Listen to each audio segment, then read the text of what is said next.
জামাত ইসলাম বলেছে আমরা ওপেন, কিন্তু জামাত ইসলামের জন্য ওপেন হওয়া খুবই কঠিন।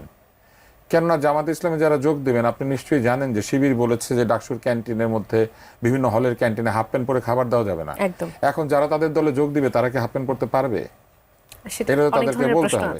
ফলে হাফ প্যান্ট পরে লোকজন তাদের দলে যেতে পারবে না। তাদেরকে বলতে হবে বাংলাদেশের মহিলা ফুটবল দল কি হাফ প্যান্ট পরে খেলবে না ফুল প্যান্ট পরে খেলবে।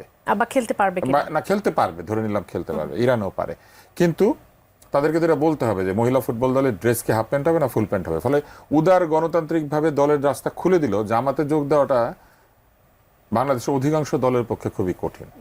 ফলে তারা যদি এটা খুলেও দেন, তাদের সঙ্গে আসতে পারবেন কারা? ওই যে বিভিন্ন দলের A team B team C team নাকি এখন আছে, তারা আসবেন।